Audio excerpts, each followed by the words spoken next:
Alvin, ang sundalo. Credit to the author. 3005-13. Ang mga pangalan po na nandito ay galing sa mga name generator. Kung meron man pagkakatulad sa mga pangalan ng tao o lugar at pangyayari, ito ay tunay na hindi sinasadya. Henry, may posibilidad ba na ang mga napatay ko kanina ay nagtataglay ng mga king-grade celestial weapon na inalagaan ng mga celestial lord bago sila pumasok sa mas mababang kaharian ng Southern Heaven Ancient Realm? Naisip ni Alvin ang iba pang mga celestial weapon na nakuha niya mula sa pagpatay sa ibang mga kalahok matapos niyang masaksihan ang pagkakaiba ng lakas sa pagitan ng isang king-grade celestial weapon na inalagaan ng isang celestial lord at ng isang ordinaryong king-grade celestial weapon. Oo naman, posible yan, tumanggaw si Henry habang sumasagot. Noon, ang ilan sa mga puwersa ay ginantimpalaan ng 3 sekta at 2 angkan ng mga king-grade celestial weapons na inalagaan ng mga celestial lords ng ang overarching heavenly supreme celestials na kumakatawan sa kanila ay nasa tuktok. Bagamat ang mga king-grade celestial weapons na inalagaan ng mga celestial lords ay bihira at mahirap makuha para sa karamihan ng mga tao, hindi naman ito kasing hirap makuha para sa mga puwersang nasa ika-7 baitang tulad ng 3 sekta at 2 angkan na may malapit na kaugnayan sa Profound Nether Mansion. Patuloy na sinabi ni Henry, bagamat karamihan sa mga overarching heavenly supreme celestial na pumasok sa mas mababang kaharian ng Southern Heaven Ancient Realm sa pagkakataong ito ay mula sa mga puwersang nasa ika-8 baitang, may ilang puwersang nasa ika-8 baitang na nagtataglay ng mga king-grade celestial weapon na inalagaan ng mga celestial lord. Sa katunayan, maging ang pamilyang imperial ng supporting Fall Nation ay nagtataglay ng isang king-grade celestial weapon na inalagaan ng isang celestial lord. Sandali na tumigil si Henry bago niya idinagdag, sa pagkakaalam ko, binigyan ng kamahalan ang ika-4 na prinsipe na si Jinyong ng isang king-grade celestial weapon na inalagaan ng isang celestial lord sa pagkakataong ito. Naiintindihan ko. Tumanggaw si Alvin. Ang mga salita ni Henry ay nagpabulaan sa ilang mga paniniwala niya. Noong una, naisip niya na kung ang mga kalahok na kanyang napatay ay walang taglay na king-grade celestial weapons na inalagaan ng mga celestial lords bago pumasok sa mas mababang kaharian ng Southern Heaven Ancient Realm, hindi mahalaga kahit na alam ng mga tao na mayroon siyang king-grade celestial weapons na inalagaan ng mga celestial lords dahil ang mga puwersang sumusuporta sa mga napatay niya ay hindi masusubaybayan ang kanilang mga pagkamatay pabalik sa kanya. Gayunpaman, pagkatapos makinig sa paliwanag ni Henry, alam niyang hindi niya kayang ilantad ang mga celestial weapons na kanyang nakuha. Mukhang kailangan kong ilihim ang mga king-grade celestial weapons na iyon maliban na lang kung sigurado akong nakuha lang ang mga armas pagkatapos makapasok ang mga taong iyon sa mas mababang kaharian ng Southern Heaven Ancient Realm. Sayang naman, wala akong paraan para malaman iyon dahil patay na ang lahat ng mga taong iyon. Bagamat nakaramdam si Alvin ng sayang, hindi na niya pinag-isipan pa ang bagay na iyon. Itinabi ni Alvin ang higanteng espada bago siya umalis sa libingan ng mga espada kasama si Henry. Pagkalabas nila sa libingan ng mga espada at ng formation, nakaramdam siya ng pagkagambala sa likuran niya. Lumingon siya pabalik para tingnan. Ito. Gumuho. Nabigla siya nang makitang gumuho ang libingan ng mga espada. Maging ang estatwang hugis espada sa gilid ng sira-sirang gate ay naging mga durog na bato. Kasabay nito, ang formation na pumihil sa tubig ay nawala rin, dahilan para sumugod ang tubig sa libingan ng mga espada at malunod ito. Kapag nakuha na ang kayamanan mula sa isang lugar ng mga relikya at mga di inaasahang engkwentro, ang lugar na iyon ay kusang masisira, paliwanag ni Henry nang walang anumang pag-uudyok nang makita niya ang gulat na ekspresyon sa mukha ni Alvin. Bagamat ito rin ang kanyang unang pagkakataon na pumasok sa mas mababang kaharian ng Southern Heaven Ancient Realm at isang lugar ng mga relikya at mga di inaasahang engkwentro, marami na siyang narinig na mga kwento. Gaya ng kasabihan, hindi mo kailangang makita ito para marinig ang tungkol dito. Naiintindihan ko. Tumanggaw si Alvin. Pagkatapos, lumabas sila ni Henry sa lawa. Pagkalabas ng lawa, nagpatuloy sila sa pagsunod sa gumagabay na puwersa patungo sa Celestial Lord Temple. Ang pagbanggit pa lamang sa 7 pinakamalalang lugar sa Devata Realms ay sapat na upang takutin ang mga nakarinig nito. May mga bali-balita na kahit ang mga emperador sa langit ay mahihirapang mabuhay sa mga lugar na iyon. Kahit ang hindi gaanong nakamamatay na lugar sa 7 lugar ay lubhang nakakatakot kaya't hindi nang ahas ang mga emperador sa langit na basta na lamang pumasok sa lugar na iyon. Ang impyerno ng Azure ay isa sa 7 pinakamapamatay na lugar sa Devata Realms. Kung pag-uusapan ang kawalan ng kamatayan, ito ay nasa ika-4 na pwesto sa 7 pinakamapamatay na lugar. Walang pagkakaiba sa pagitan ng araw at gabi sa impyerno ng Azure. Ito ay palaging nababalot ng walang katapusang kadiliman. Sa isang paraan, ang impyerno ng Azure ay maituturing na isang malayang kaharian.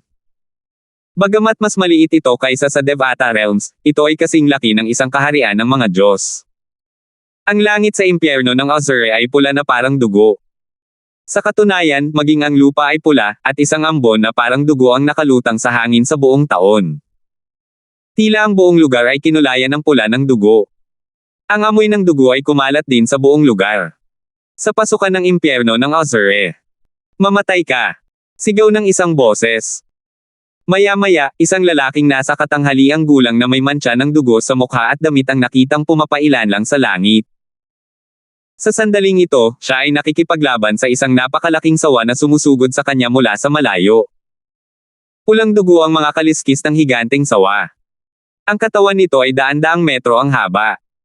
Kumikinang ng may banta ang matutulis nitong pangil ng ibuka nito ang bibig. Nakakakilabot itong pagmasdan. Kumilos ito ng kasing bilis ng kidlat habang mabilis na tumatakbo patungo sa lalaking nasa katanghaliang gulang na nakabuka ang bibig na parang balak nitong lumunin ang lalaking nasa katanghaliang gulang. Sa isang kisap mata lang, muntik nang magbanggaan ang lalaki at ang sawa. Nakaiwas ang lalaking nasa katanghaliang gulang ng mabangga na sana niya ang higanteng sawa, at matagumpay na naiwasan ang bungangan nito. Pagkatapos, ibinaba niya ang palako sa gitna ng ulo ng higanteng sawa, at hinati ito sa dalawa. Bang! Sa naghihingalong bahagi nito, malakas na iwinaksi ng higanteng sawa ang buntot nito at tinamaan nito ang lalaking nasa katanghaliang gulang. Agad na napabalikwas ang lalaking nasa katanghaliang gulang at samuka ng dugo bago bumagsak sa lupa. Bagamat nasugatan, isang pilit na ngiti ang makikita sa kanyang mukha. Nanliit ang kanyang mga mata habang nakatingin sa bangkay ng daan-daang metrong haba ng higanteng sawa sa lupa at bumulong sa sarili, patay na rin sa wakas. Bigla. Swoosh! Swoosh! Nakarinig ang lalaking nasa katanghaliang gulang ng mga galaw sa malayo at agad na lumingon upang tumingin. Nakita niya ang isang malaking figure na papalapit mula sa malayo. Habang papalapit ang figure, nanginginig ang kanyang puso nang makita ang isang agila na may pulang pakpak na parang talam. Pinanood niya ang agila habang lumilipad pababa at sinalo ang bangkay ng higanteng sawa gamit ang mga kuko nito. Iyan ba ay isang nether blood eagle? Napatay ko ba ang biktima nito ng nasugatang red blood python? Ang higanteng sawa na napatay ng lalaki ay isang red blood python. Nang makasalubong niya ang red blood python, ito ay sugatan na at naghihingalo. Kung hindi, imposibleng mapatay niya ang red blood python na kasing lakas ng isang 9 Palaces Celestial Emperor. Tutal, sa kabila ng mga pambihirang batas na naunawaan niya, isa lamang siyang 7-star Celestial Emperor. Bukod dito, dahil ang red blood python ay kasing lakas ng isang 9 Palaces Celestial Emperor, ang batas na naunawaan nito, natural, ay hindi magiging simple. Bigla na lang bumilis ang takbo ng Nether Blood Eagle, naglaho sa paningin at nag-iwan na lamang ng isang guhit na pula sa likuran nito. Tingnan mo ang bilis nito. Kasing lakas din ito ng isang 9 Palaces Celestial Emperor. Agad na sumili ang mapait na ngiti sa mukha ng lalaking nasa katanghaliang gulang. Pinaikit niya ang kanyang mga mata sa pagkatalo habang nararamdaman ang hangering pumatay sa hangin. Alam niyang kahit nasa tugatog na siya, hindi pa rin siya makakalaban ng Nether Blood Eagle, lalo na ang katotohanang nasugatan na siya ngayon. Wala na talaga siyang magagawa kundi hintayin ang kanyang kamatayan sa sandaling ito. Laking gulat niya, pagkalipas ng ilang sandali, hindi siya namatay. Sa katunayan, kahit ang hangering pumatay na naramdaman niya kanina ay nawala na. Namilog ang mga mata ng lalaking nasa katanghaliang gulang nang biglang may umalangaw-ngaw na boses sa hangin. Para kang inaakit ng kamatayan kung patuloy kang magtatagal sa pasukan ng impyerno ng Azure. Bilisan mo at umalis ka na. Bang! Isang malakas na pagsabog ang narinig ng lalaking nasa katanghaliang gulang pagkamulat niya ng kanyang mga mata. Nakita niya ang mabangis na nether blood eager na bumagsak sa lupa sa hindi kalayuan. Nang mas malapitan niyang tingnan, natuklasan niyang may tumusok sa pagitan ng mga mata ng nether blood eagle.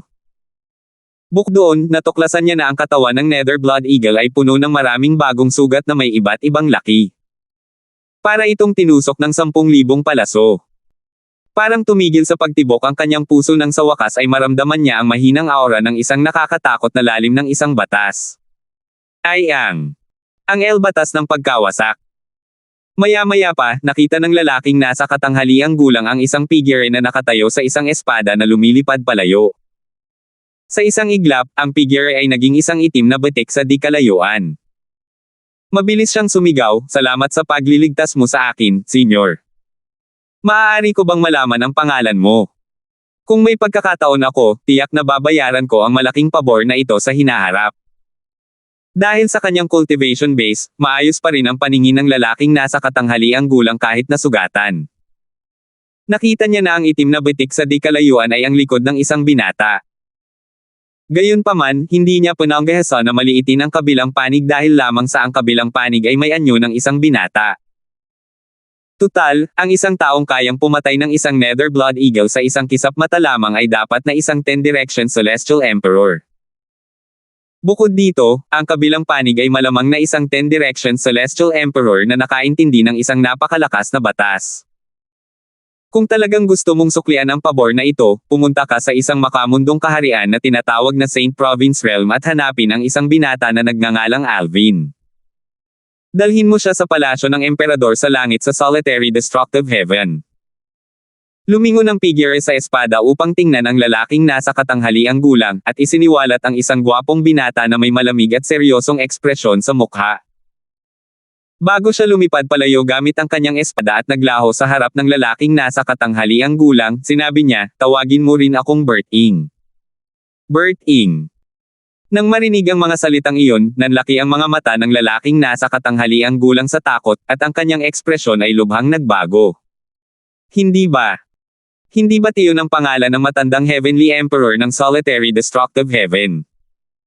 Hindi ba't namatay siya sa Azurahel matapos mapilitang pumasok sa Azurahel para makatakas sa paghabol?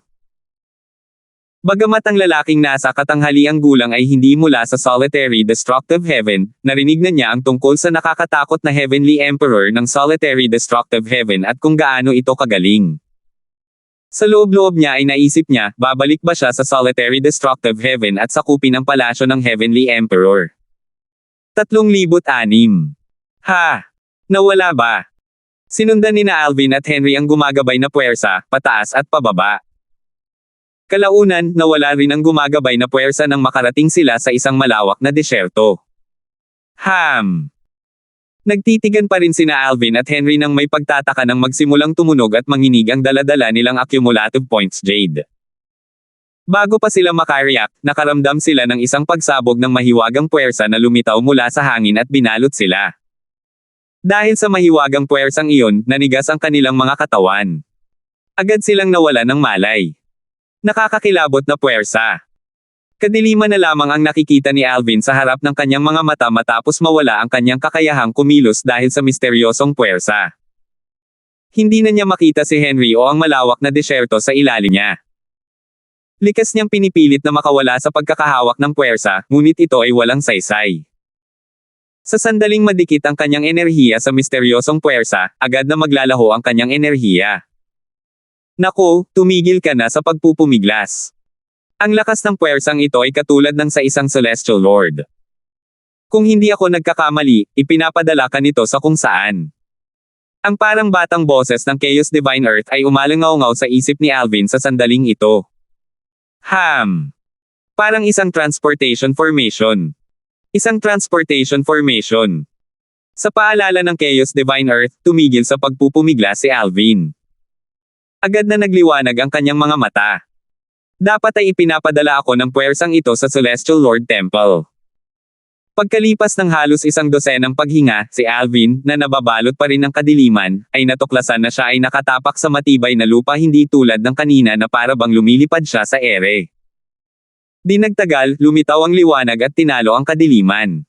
Ito ay Pinagmasdan ni Alvin ang kanyang paligid at natuklasan na siya ay nasa isang maliit na silid na may kama na bato. Wala nang iba pang bagay sa silid maliban sa kama na bato. Ang silid ay walang mga bintana, iisa lamang ang pinto palabas.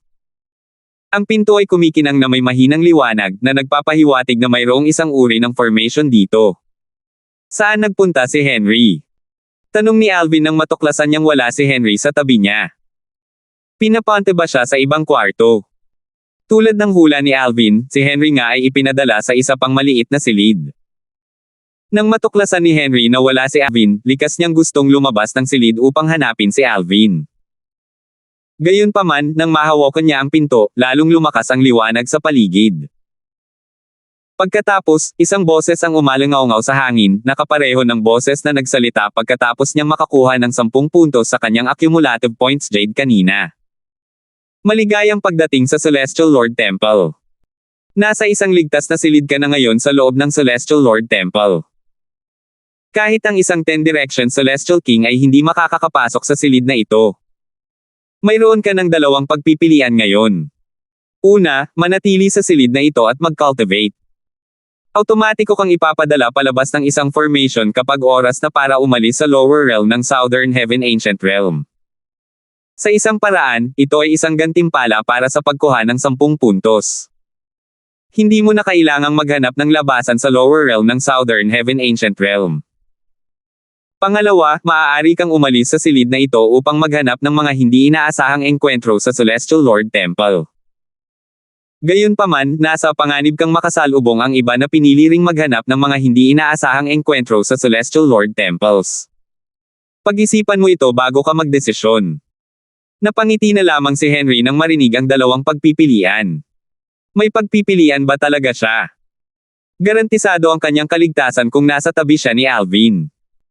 Gayunpaman, nag-iisa na siya ngayon, at walang garantiya na mahahanap niya si Alvin kahit napiliin niyang umalis ng silid. Kung makakasalubong niya ang iba pang overarching Heavenly Supreme Celestial sa Celestial Lord Temple bago niya mahanap si Alvin, maaari siyang mamatay. Kahit ano pa man. Gamit ang lakas ko, sapat na iyon para mabuhay ako. Hindi ko na kailangang isugal ang buhay ko para sa isang hindi inaasahang enkwentro sa Celestial Lord Temple. Di nagtagal, nagpasya si Henry na manatili sa maliit na silid hanggang sa oras na para umalis sa mas mababang kaharian ng Southern Heaven Ancient Realm. Batid niya ang kanyang lakas. Kung wala si Alvin, malamang na hindi siya makakatagpo ng mga hindi inaasahang enkwentro kung aalis siya ng silid. Kahit na mapalad siyang makatagpo ng isang hindi inaasahang enkwentro, hindi siya magiging sapat na malakas para mapanatili ito. Dahil sa mga kaisipang ito, umupo siya sa kama nang nakakross ang mga paa para mag-cultivate habang hinihintay ang paglipas ng oras. Samantala, narinig din ni Alvin ang boses at natuklasan na ang maliit na silid ay nasa Celestial Lord Temple. Matalinong bata si Henry. Sa palagay ko ay hindi siya basta-basta lalabas ng silid. Habang iniisip ito, nakahinga ng maluwag si Alvin. Pagkatapos, inabot niya ang pinto para buksan ito ng walang pag-aalinlangan. Pagkalabas niya ng silid, iniunat niya ang kanyang banal na kamalayan, nag-iingat sa iba pang mga overarching Heavenly Supreme Celestial na maaaring nag-aabang para maglunsad ng mga palihim na pag-atake. Gayunpaman, di nagtagal, natuklasan niya na labis siyang nag-iisip nang makita niya ang malawak at tila walang hangganang bulwagan na kanyang pinasukan. Bagamat detalyado ang dekorasyon ng bulwagan, pakiramdam niya ay walang laman pa rin ito dahil sa kalawakan nito. Sa sandaling ito, nakaramdam si Alvin ng bahagyang paggalaw sa likuran niya. Lumingon siya at nakitang nawala na ang silid na kalalabas lang niya. Tila pumasok siya sa isang transportation formation pagkalabas niya ng pinto. Swoosh! Swoosh! Swoosh! Nang makabawi si Alvin sa kanyang katinoan, narinig niya ang tunog ng hangin. Di nagtagal, nakita niya ang maraming figure na lumilitaw sa dating walang laman na bulwagan. Sila ay mga lalaki at babae na may iba't ibang edad. Lahat sila ay naglalabas ng isang malakas na aura. Lahat sila ay mga peak overarching Heavenly Supreme Celestials. Natuklasan ni Alvin na nakalabas pa rin ang kanyang banal na kamalayan, na ang daan-daang taong biglang lumitaw sa bulwagan ay pawang mga peak overarching Heavenly Supreme Celestials. Napansin niya na sa kabila ng kanilang anyo, ang kanilang mga mata ay walang buhay. Mukhang wala silang kaluluwa. Sila ba ay Mga kaluluwang pandigma na nilikha ng isang formation. Pinag-aralan na ni Alvin ang mga formation sa Devata Realms noon. Kaya naman, alam niya na maraming formation sa Devata Realms na maaaring lumikha ng mga kaluluwang pandigma. Natural lang, ang mga formation na ito ay nangangailangan ng maraming high-grade na celestial crystals para mapanatili. Hindi ito naiiba sa pagsunog ng pera para makalap ng mga kaluluwang pandigma. Alam din niya na ang lakas ng mga kaluluwang pandigma ay nakasalalay sa formation na lumikha sa kanila. Bagamat ang mga kaluluwang pandigma na may lakas na kapantay ng isang tugatog ng overarching heavenly supreme celestial ay hindi kayang gumamit ng anumang celestial method o divine ability o gumamit ng lalim mula sa isang batas, maaari silang lumakas ng mas malakas sa pamamagitan ng fusion. Habang nawawala sa kanyang isipan si Alvin, ang daan-daang battle soul na maihahambing sa mga peak overarching heavenly supreme celestials ay nagsimulang maghati-hati sa mga grupo at nagsimulang magsama-sama. Sa loob lamang ng maikling sandali, 100 battle soul ang nagsanib puwersa at naging 10 battle soul bago nagsanib puwersa ang 10 battle soul. Sa huli, 10 battle soul na lamang ang nakatayo sa harap niya. Ang 10 kaluluwang ito. Bagamat ang lakas ng mga kaluluwang ito ay kasing lakas pa rin ng isang peak overarching heavenly supreme celestial, ramdam niya na magkaiba sila. Swoosh! Swoosh! Swoosh! Bago pa man mapag-isipan ni Alvin ang pagkakaiba, ang 10 kaluluwang pandigma ay nagsimulang umikot sa paligid niya habang ang kanilang mga mata ay kumikinang sa hanggaring pumatay. Ang lakas ng mga kaluluwang pandigma na ito. Nahulaan ni Alvin, batay sa kanilang bilis, na mas malakas sila kaysa kay Henry. Lahat sila, kahit papaano, ay kasing lakas ng isang peak overarching heavenly supreme celestial na ganap na nakapag-master ng Duke grade celestial methods at divine abilities. Mahirap para sa isang peak overarching heavenly supreme celestial na hindi pa nakakaintindi ng lalim ng batas na talunin kahit isang kaluluwang pandigma, lalo na ang 10 ng sabay-sabay.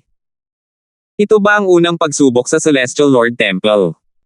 Naging seryoso ang ekspresyon ni Alvin habang iniisip niya, sana talaga ay hindi umalis si Henry sa kwarto niya. Bagamat hindi niya inakala na lalabas si Henry sa kwarto, hindi pa rin niya maiwasang mag-alala. Aalis kaya si Henry sa kwarto, iniisip na makakasalubong niya ito. Sa lakas ni Henry, tiyak na mamamatay siya kung aalis siya sa kwarto. Kahit sino sa mga kaluluwang pandigma ay madaling makapatay kay Henry. Swoosh! Itinaas ni Alvin ang kanyang kamay. Ang higanting espada na nakuha niya kamakailan lamang ay lumitaw sa kanyang kamay. Ito ay isang King Grade Celestial Weapon na inalagaan ng Celestial Origin Energy ng isang Celestial Lord. Ito ay mas malakas kaysa sa ordinaryong King Grade Celestial Weapons. Teknik ng madilim na demonyo na lumalamon. Kalaliman ng elemento ng lupa. Silanganing lilang chi. Paraan ng hari ng amobilisasyon. Matapos lumitaw ang King Grade Celestial Sword, hindi nagatubili si Alvin habang sunod-sunod niyang pinakawalan ang mga teknik. Sinugod niya ang higanteng espada na gumuhit ng arko sa kalangitan. Mukhang isang lawin na sumisilip pababa.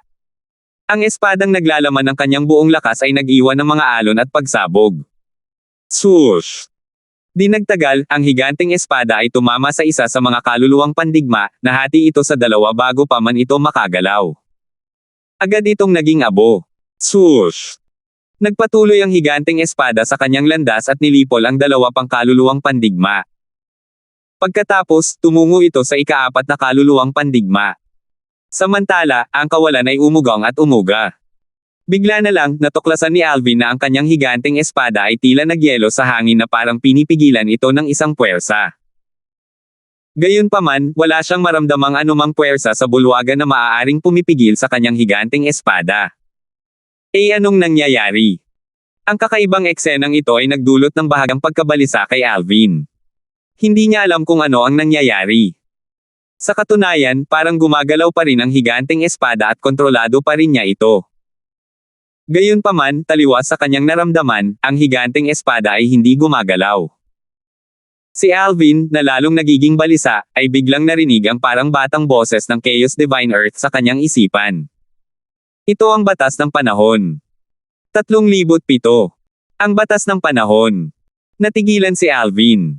Oo. Ang batas ng panahon. Sagot ng Chaos Divine Earth, matapos patayin ang ikatlong kaluluwang pandigma, ang enerhiya mula sa batas ng panahon ay nagpatigil sa oras kung nasaan ang higanteng espada. Kung hindi ako nagkakamali, ang batas ng panahon ay tila bumibili ng oras para sa natitirang 7 kaluluwang pandigma upang magsanib puwersa. Ang sumunod na nangyari ay nagpatunay na tama ang Chaos Divine Earth. Mag-zoom. Mag-zoom. Mag-zoom. Sa isang iglap, ang 7 natitirang kaluluwang pandigma ay nagsama-sama at bumuo ng isang kaluluwang pandigma. Ang kaluluwang pandigma ay may anyo ng isang maskuladong lalaking nasa katanghaliang gulang.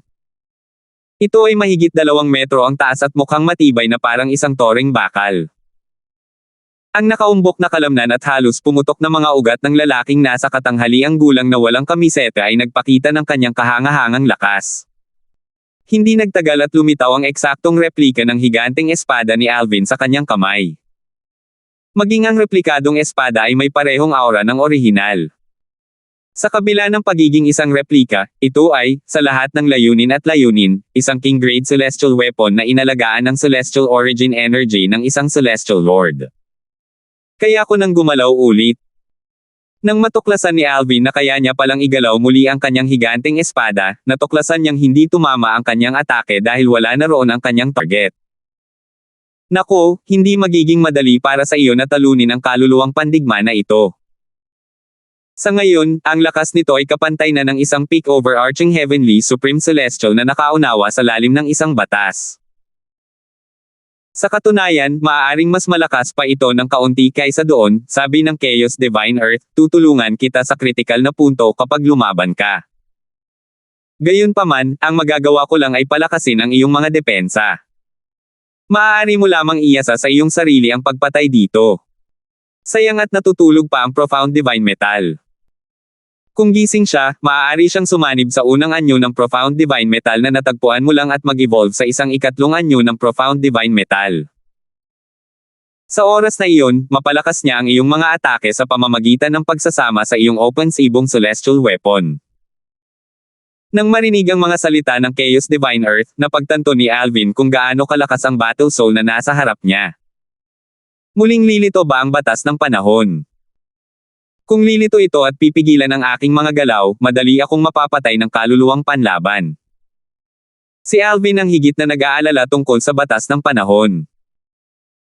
Batay sa kung paano natigil ang mga galaw ng kanyang higanteng espada kanina, natatakot siyang baka i-freeze siya ng batas ng panahon at hayaang patayin siya ng kaluluwang panlaban. Wala siyang magiging pagkakataon kung mangyari iyon. Sa pag-iisip na ito, siya ay manhid sa takot. Ang batas ng panahon ay tunay na nakakatakot. Ito ay napaka hindi mahuhulaan kaya mahihirapan ang isang tao na ipagtanggol ito. Sumagot ang Chaos Divine Earth, malayong mangyari iyon. Kung mangyari iyon, nangangahulugan lamang ito na ang layunin ng Celestial Lord ay pumatay ng mga tao.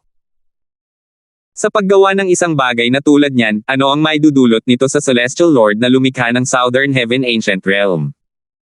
Agad nitong pinawi ang mga pag-aalala ni Alvin. Ang batas ng panahon ay lumitaw lamang ng mas maaga upang hayaang magsama ang mga natitirang kaluluwa. Ngayong kumpleto na ang pagsasama, hindi na ito lilito muli. Kung talagang balak ka ng Celestial Lord na patayin, ang batas ng panahon ay magpapalamig sa iyo ng mas maaga at hahayaan kang patayin ng mga kaluluwang pandigma. Naisip ni Alvin na may katuturan ang mga sinabi ng Chaos Divine Earth.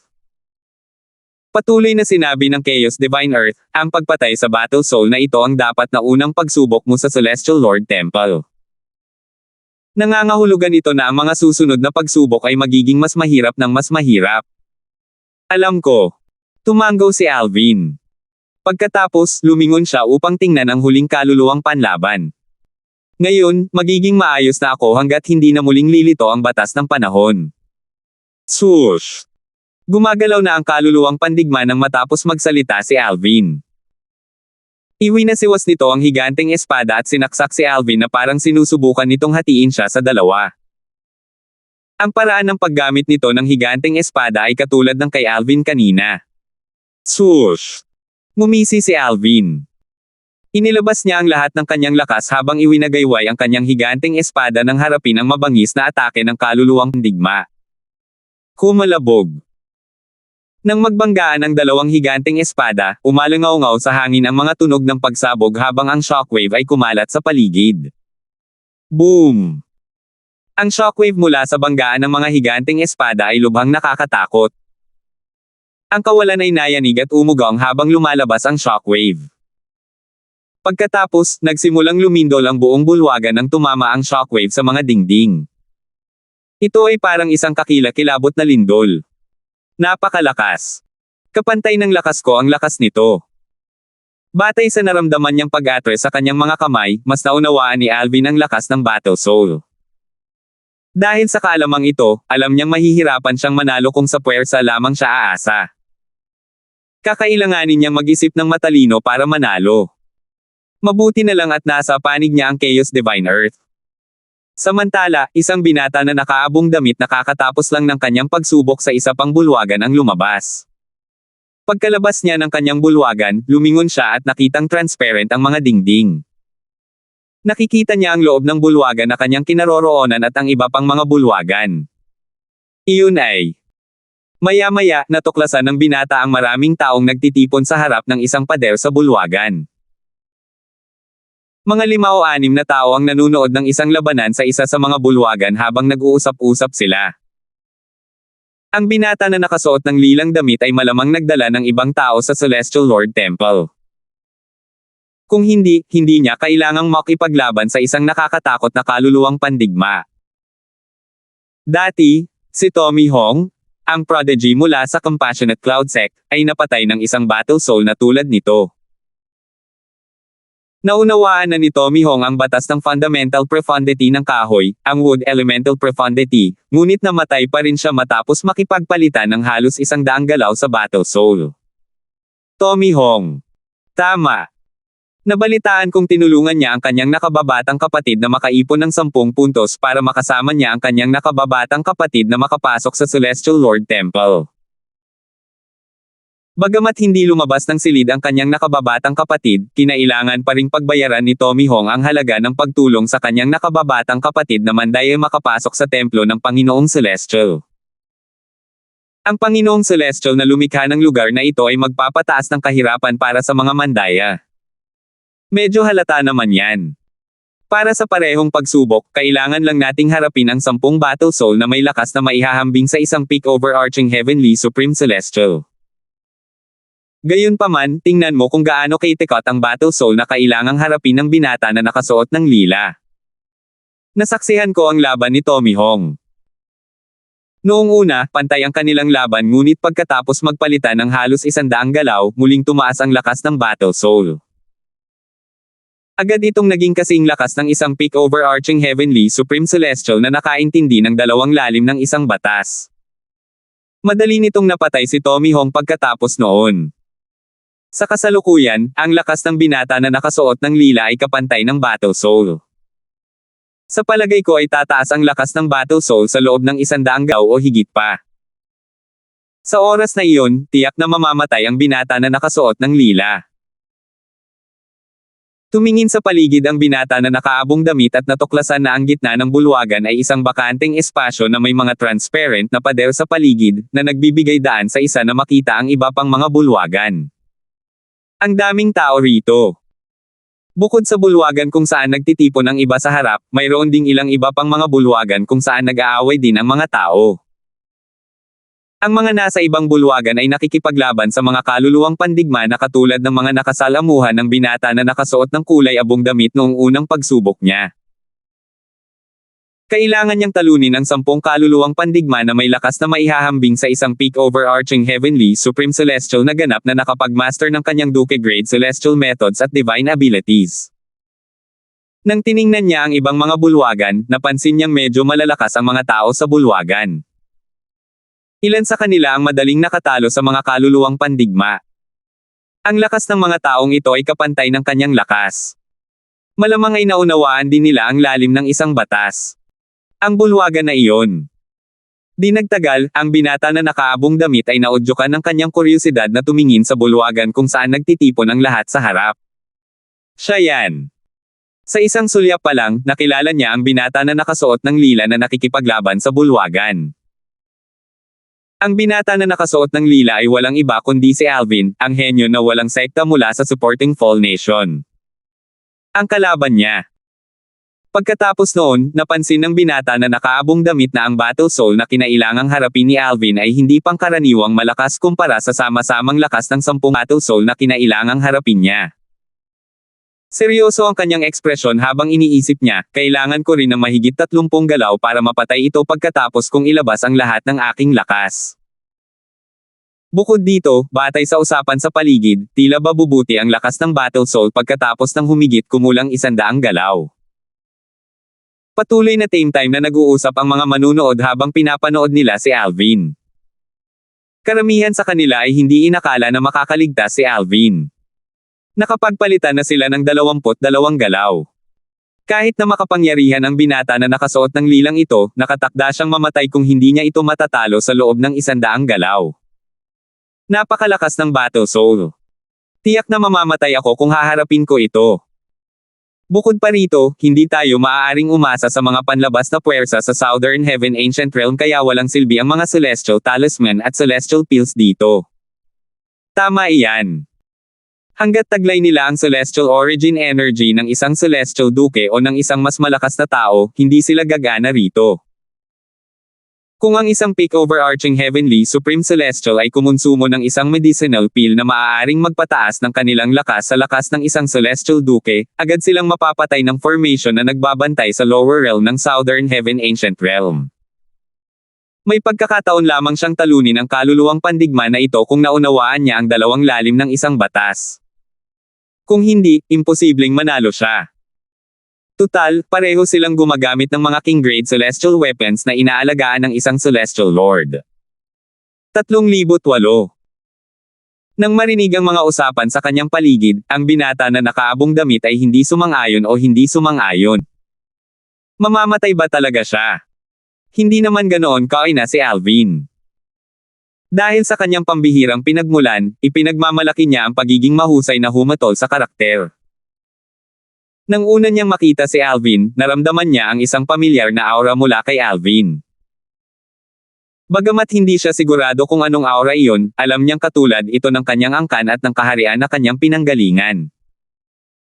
Bumulong siya sa sarili sa isang boses na siya lamang ang nakakarinig, ang aura ay parang aura ng isang artifact, ngunit hindi rin ito eksaktong pareho. Parang may kulang. Pagkatapos magsalita ng binata na nakaabong damit, isang boses ng babae ang umalingaw-ngaw sa kanyang isipan. Ang boses ay malambing ngunit nakakapangilabot din. Nawawala ang kaluluwa ng artifact. Sister Hannah, gising ka na. Nang marinig ang boses ng babae, nanlaki ang mga mata ng binata na nakaabong damit sa tuwa. Oo. Muling tumunog ang mahinahon at malamig na boses. Nakabawi na ako ng malay noong una mo siyang nakilala. Gayunpaman, noong mga oras na iyon, hindi kita makausap. Pagkatapos ng isang paghinto, muling nagsalita ang babae. Little Finn, malaki ka na. Nang marinig ang mga salitang ito, namula ang mga mata ng binata na nakaabong damit. Hindi niya namamalayang naikuyom niya ang kanyang mga kamay habang sinasabi, Sister Hannah, balang araw, ipaghihiganti kita at ang angkan. Naniniwala ako sa iyo. Sabi ng babae, tutulungan din kita. Sister Hannah, ikaw. Kumislap ang mga mata ng binata na nakaabong damit habang nagsasalita. Gayunpaman, bago pa man siya matapos magsalita, sumingit ang babae. Little Finn, plano kong pagsamahin ang artifact sa katawan ni Alvin at maging kaluluwa ng artifact na iyon. Kaya ang kaluluwa ng artifact sa katawan niya. Nang marinig ang mga salita ng babae, nanlaki ang mga mata ng binata na nakaabong damit sa gulat, at biglang nagbago ang ekspresyon ng kanyang mukha. Sister Hannah, ikaw. Ikaw ang kaluluwa ng isang kilalang artifact. Kahit isang pangkaraniwang artifact ay hindi karapat-dapat sa iyo, lalo na ang isang sinaunang artifact. Pagkatapos, tiningnan niya ang binata na nakalila bago nagtanong sa nanginginig na boses, ito ba? Posible ba na ang walang kaluluwang artifact sa katawan ni Alvin ay isang kilalang artifact? Narinig mo na ang tungkol sa artifact sa katawan niya dati. Sabi ng babae. Narinig ko na ba yan? Natigilan ng binata na nakaabong damit. Pagkatapos, lumiwanag ang kanyang mga mata nang sabihin niya, Sister Hannah, sinasabi mo yan. Ang artifact sa katawan ni Alvin ay hindi lamang isang kilalang artifact, kundi isang kilalang artifact mula sa Divine Offering Land. Tama ba ako? Ang artifact sa kanyang katawan ay tinatawag na Seven Orifices Exquisite Sword. Sagot ng babae. Ano? Ang ang 7 butas na mahusay na espada. Nanlaki ang mga mata ng binata na nakasuot ng kulay abong damit sa gulat. Ang espadang iyan. Hindi ba't nasa pag-aari ito ni Joshua, ang ikatlong amo ng? Bakit ito nasa katawan ni Alvin? Natural lang na narinig ng binata na nakaabong damit ang tungkol sa 7 Orifice Exquisite Sword. Halos lahat ng tao mula sa Divine Offering Land ay nakarinig na nito. Ang 7 Orifice Exquisite Sword ay sikat hindi dahil sa kung gaano ito katangi tangi sa mga kilalang artifact kundi dahil ang orihinal na may-ari nito ay sikat na sikat sa Divine Offering Land. Kailangan mo siyang tanungin tungkol dito. Gayunpaman, dahil mayroon siyang 7 butas na mahusay na espada, ipinapakita nito na mayroon siyang espesyal na relasyon kay Joshua. Sabi ng babae, kung makikipagkaibigan ka kay Joshua sa pamamagitan niya, magkakaroon ka ng isang makapangyarihang kakampi na tutulong sa iyo kapag naghiganti ka sa hinaharap. Ang ikatlong amo ng angkan ng Reed ay medyo malakas naman talaga. Sister Hannah. Bahagyang nanginig ang binata na nakaabong damit. Ang babae ang kaluluwa ng artifact na daladala ng kanyang ate noon. Matapos masira ang katawan ng artifact, ang malubhang nasugatang kaluluwa ay nakatakas at nagtago sa kanyang katawan. Pagkatapos, ginabayan siya nito upang makatakas mula sa kanyang nawasak na angkan at sa banal na lupain ng mga alay patungo sa espiritong namamahalang langit, isa sa 81 Devata Realms. Natural lang na hindi alam ni Alvin ang pag-uusap ng binata at ng babae. Kung hindi, magugulat siya sa paraan ng pakikipag-usap ng babae sa binata. Tutal, batay sa alam ni Alvin, ang pangalan ng binata ay walang salitang Finn. Samantala, isa pang tao ang lumitaw malapit sa binata na nakaabong damit. Ang tao ito ay isa rin sa mga kalahok na matindi ang laban sa isa sa mga bulwagan kanina. Kakatapos lang niya sa pagsubok at hindi pa natatagalan ay pumasok siya sa bulwagan na ito. Nang tumingin siya sa bulwagan kung saan karamihan ng mga tao ay nagtitipon sa harap, agad niyang nakilala si Alvin. Alvin. Ang binatang ito ay walang iba kundi si Jingayo, ang pangalawang prinsipe ng Southern Chi Nation. Dati, nakipaglaban siya kay Alvin bago pumasok sa mas mababang kaharian ng Southern Heaven Ancient Realm. Isa rin siyang peak overarching heavenly supreme celestial na nakaunawa sa fundamental profundity ng batas ng kulog, ang Thunder Elemental Profundity. Dahil sa kanyang lakas, nagawa niyang mabuhay hanggang ngayon. Mandae. Nabigla si Jingayo nang marinig niya ang mga talakayan sa kanyang paligid. Nabigla siya nang malaman niyang pinarurusahan si Alvin sa unang paglilitis sa Celestial Lord Temple dahil sa pandaraya. Sa tingin ba nila ay siguradong mamamatay siya? Nakangising sabi ni Jingayo nang marinig niya ang ilang tao na nagsasabing tiyak na mamamatay si Alvin. Alam niya na si Alvin ay hindi kasing hina ng iniisip ng mga taong ito.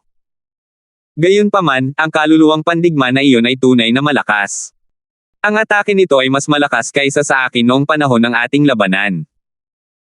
Gayunpaman, sa palagay ko ay hindi sapat ang lakas ng atake nito upang basagin ang mga depensa ni Alvin.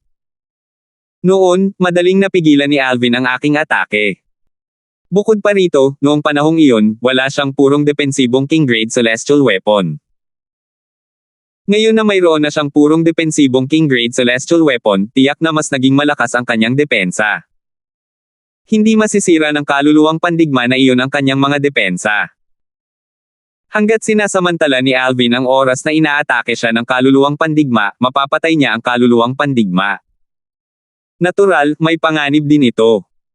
Lubos na kumbinsido si Jingayo sa kanyang pagkatalo sa kamay ni Alvin. Medyo sigurado siyang mapapatay ni Alvin ang kaluluwang pandigma. Kung ako iyon, madali akong mapapatay ng kaluluwang pandigma na iyon. Matapos makita ang lakas ng kaluluwang pandigma na kinaharap ni Alvin, alam niyang wala siyang laban sa kaluluwang pandigma. Hindi siya katulad ni Alvin na nakaunawa ng dalawang lalim mula sa batas ng mundo. Bukod dito, ang isa pang batas ng lalim ng mundo ay ang lalim ng pagtatanggol. Samantala, hindi na direktang inatake ni Alvin ang kaluluwang pandigma. Sa halip tulad ng hula ni Jingayo, hinayaan niya itong atakehin ang kaluluwang pandigma. Sa sumunod na sandali, lumitaw ang red scale vest sa kanyang katawan. Kasabay nito, sinamantala niya ang pagkakataon at naghiwa gamit ang kanyang higanteng espada sa bilis ng kidlat. Ang kaluluwang pandigma na nasa kalagitnaan ng pag-atake ay hindi maipagtanggol ang sarili mula sa atake ni Alvin. Hindi ito tumigil at nagpatuloy sa kanyang landas upang patayin si Alvin. Ang tanging layunin nito ay patayin si Alvin. Wala itong pakialam sa kanyang buhay. Nang makita ito, napanganga ang mga manunood sa gulat. Plano ba ng binata na nakasuot ng lila na mamatay kasama ang kaluluwang pandigma?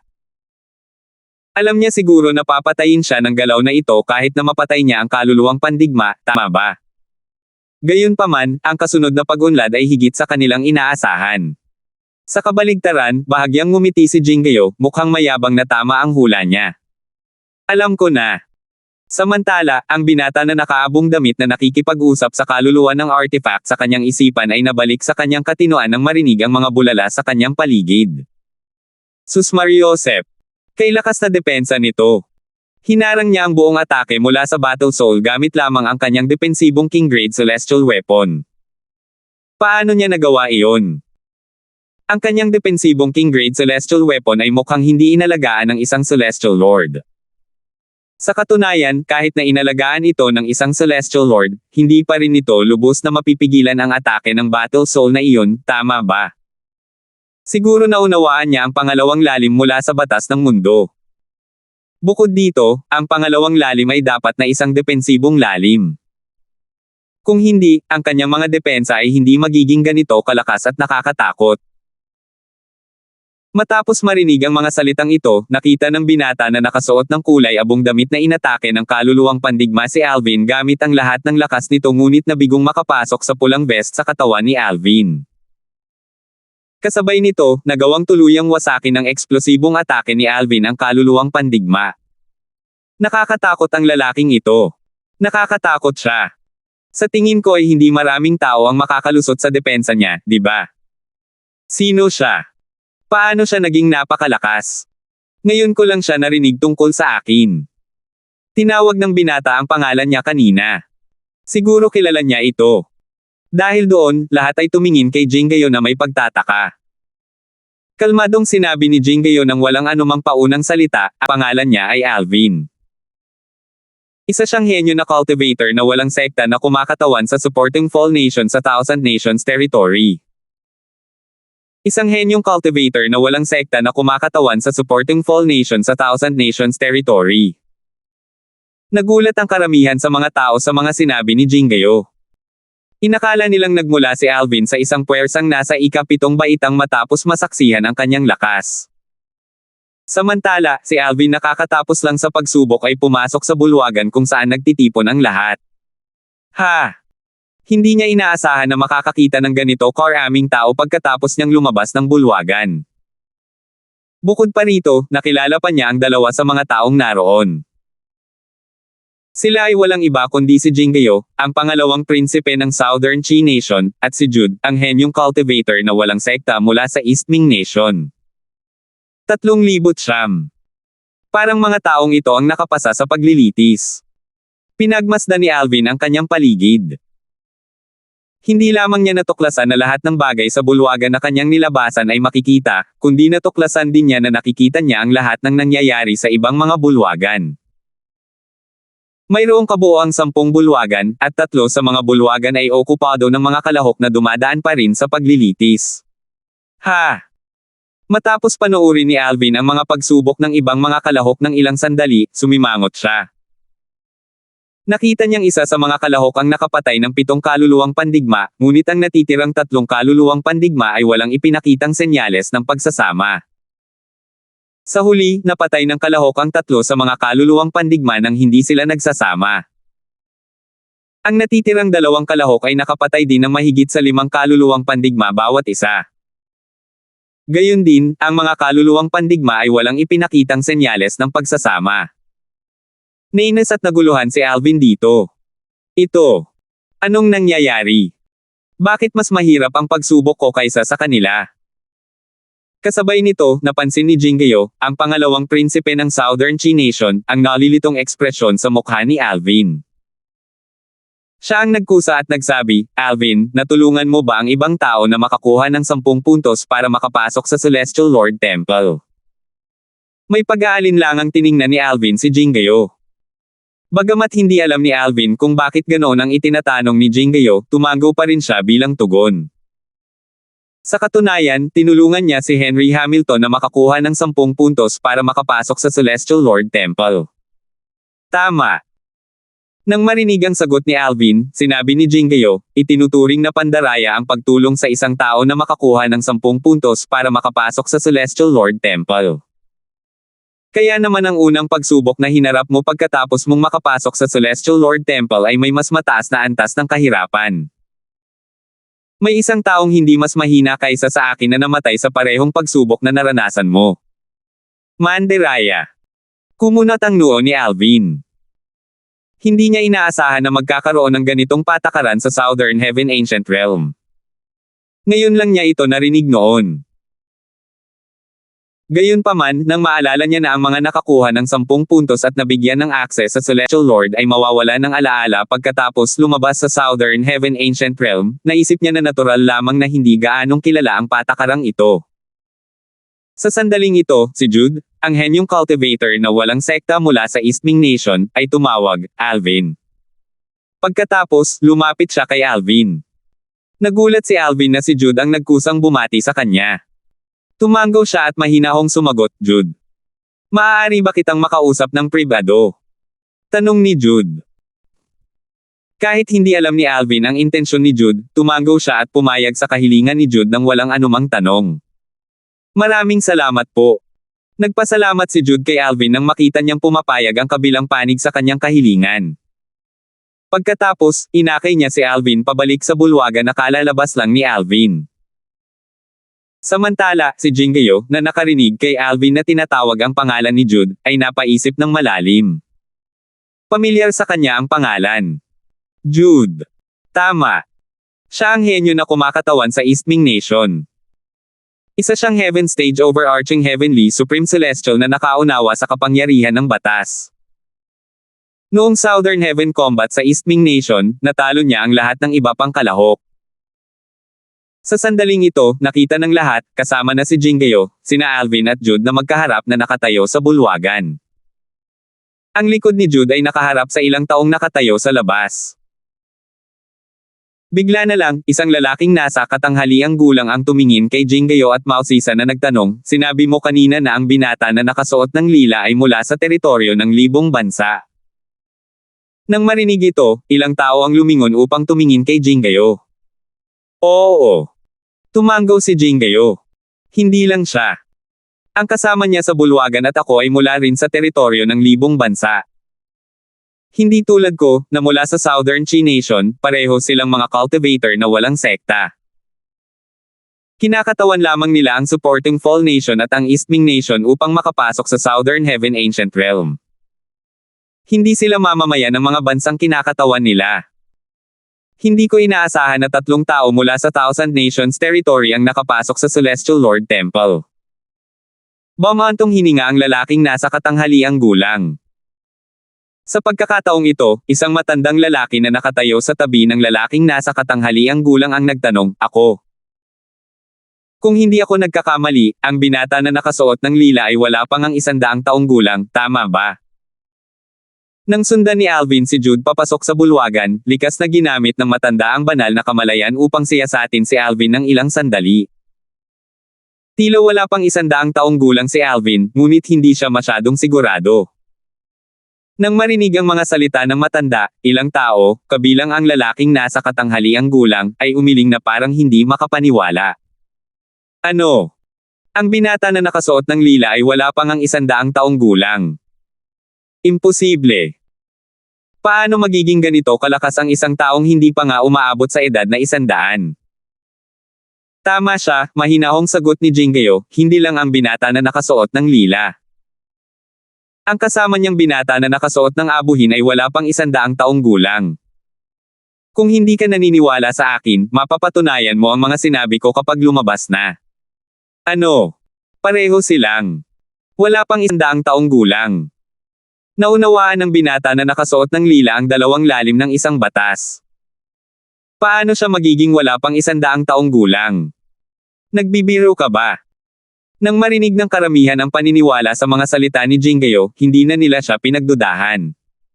Tutal, wala namang dahilan para magsinungaling siya. Bukod dito, tulad ng iminungkahi ni Jingayo, maaari nilang suriin mismo kapag lumabas ang dalawa sa bulwagan. Kung gusto nilang kumpirmahin ito ngayon, maaari na rin silang pumasok sa bulwagan ngayon. Gayunpaman, wala ni isa sa kanila ang may lakas ng loob na gawin iyon. Tutal, ang binata na nakasuot ng lila ay napakalakas. Bagamat malalakas din sila, iisa lamang ang lalim ng kanilang naunawaan mula sa isang batas. Malayo sila sa pagiging kapantay niya. Sa bulwagan. Tumingin si Alvin kay Jude at nagtanong, anong problema? Natural lang na medyo mausisa siya. Hindi na nagpaligoy-ligoy pa si Jude at prangkang nagtanong, Alvin, kilala mo ba si Joshua? Joshua. Nang marinig ang mga salita ni Jude, nanlaki ang mga mata ni Alvin nang hindi mahahalata. Agad na bumangon ang samot-saring emosyon sa kanyang puso. Joshua. Natural lang na pamilyar si Alvin sa pangalang ito. Bukod pa rito, nag-iwan si Joshua ng malalim na impresyon sa kanya. Tutal, si Joshua ang ikatlong tiyuhin ni Kelly sa nakaraang buhay nito.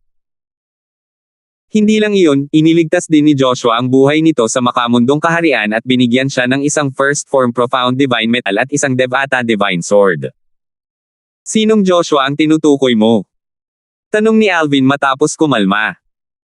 Hindi niya inakalang makikilala ni Jude, isang simpleng pangkalahatang kataas-taasang langit, si Joshua.